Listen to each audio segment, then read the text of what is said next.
So from that point forward, I was sitting in the back row, as I always do, and Ron with his little his speeches up here, his little sermons. I'm sitting in the back row, and then I don't know, it was the prodigal son, I guess, his sermon on the prodigal son, and I found myself just weeping, just out of control, which I'm about to do now. And it was a bizarre experience and something I'm a man's man, and for me to cry, that's just not in my emotional lexicon. It just doesn't happen. And so as I sat back there, just tears streaming down the side of my face, I was like, whoa, something's wrong here. I got to go. So I did. I made a hasty exit, and so I was like, wow, that was just strange. I don't know what's going on. So I had to come back again next week, and then he had some message on God's knocking at your door. Are you going to let him in? I'm like, oh my God, you're killing me. You know?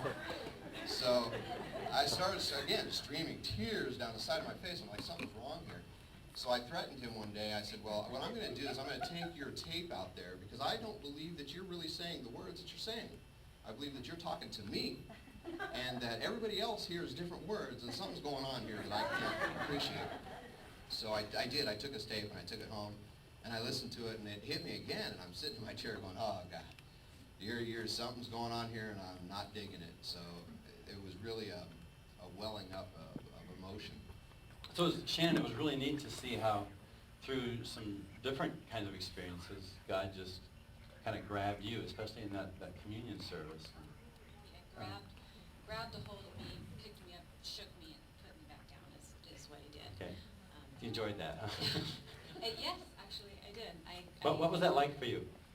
Keep the mic up here. It was completely overwhelming. It was very powerful, and it was life-changing. After that moment, there will be no going back. You can't go back. You can't feel God.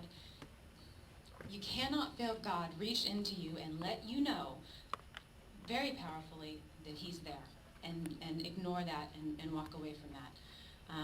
I'd spent my childhood being introduced to God, spent a lot of growing up years getting away from God, and then felt a need to come back to God, growing, and then I showed up here and 2x4 over the head. It's like, you're finally doing what I want you to do, and I'm here and I'm watching and I'm with you. And in that minute, he removed every doubt about what I needed to do, where I needed to be, and it was very powerful. It's really hard to explain. It was a blessing. It was a gift. It was. How did you know? Like, Well, this wasn't just a mood swing or something with the weather? Or because you can't, I don't even know how to answer that question. How do you know? I mean, you just know. I mean, there was just no question. It was so powerful and so overwhelming. I mean, initially it was just, I'm crying, I'm shaking, I don't know what's going on, and we did communion, I could barely even hold the bread, and I went home, and I had plans that night. I canceled my plans. I said, I just need to sit here and feel this. This is incredible. And each of these guys had a lot of time as an adult when they sort of went away from God and just kind of ignored God for a while, and then God drew them back. In your case, as a very young child, you had a lot of questions about God, and in fact, it was your questions that led your mom and then your dad to start coming to church. When did you start thinking about God? Do you remember that? Has it just kind of always been that way? Ever since I've been able to talk.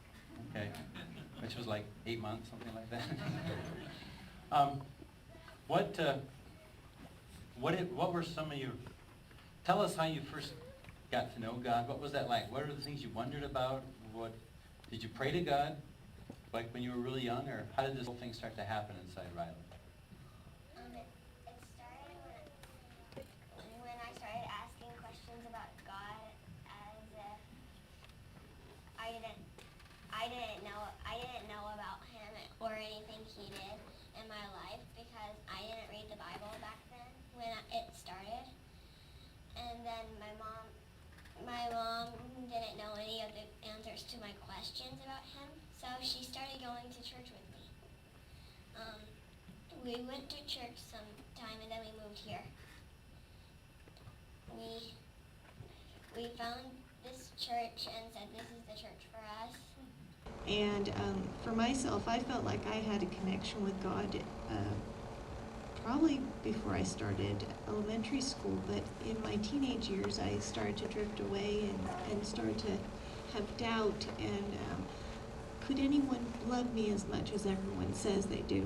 And I feel that I still went to church, but it was kind of my beginning of kind of turning my back and really seeing, is there something else out there? And not too long ago, I started to really feel, you know what, I'm really missing something. God really is who He is, and He is something that I really want to have that relationship again.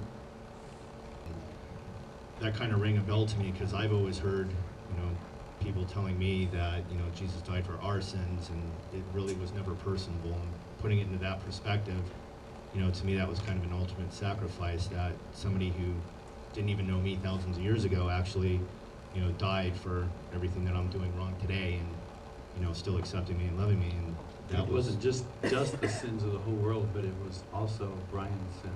Right. So when I looked at it that way, to me that was an ultimate sacrifice, and that's something that kind of touched me. Was there what's it been like to be drawn by God? What's that process about?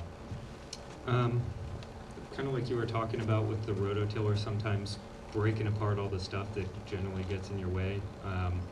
In the past, a little over 2 years, I had pretty much my life turned upside down in a very slow but dramatic process, and kind of everything that seemed like it was stable kind of went away, and really it left me without having that base anymore of I have to be doing things this way because that way didn't exist anymore.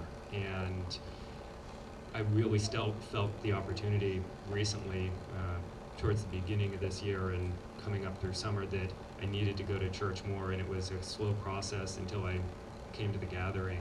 And it was kind of like when you go on a roller coaster and they slowly take you up to the top of the hill and then they let you go, and it's just been this accelerated growth process that I was talking to Ron, and he said that there is a certain point where when Jesus comes into your life, it's kind of you hit this end and the old self dies and the new self is born, and you can't go back.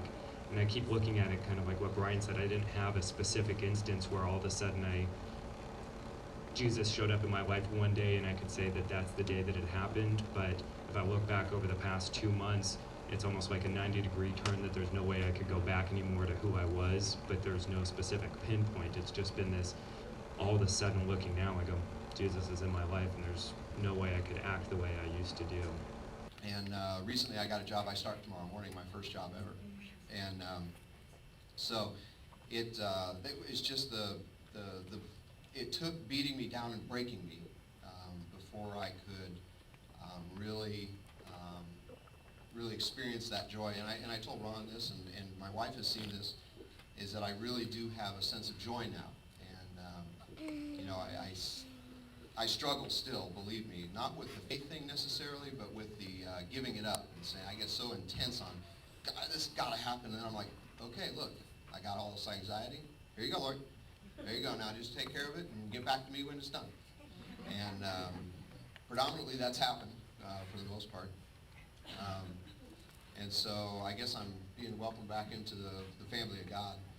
And as an indication of that, I've never, as you might notice, I've never worn a name tag for this church because I didn't want to be known. And today that changes for me.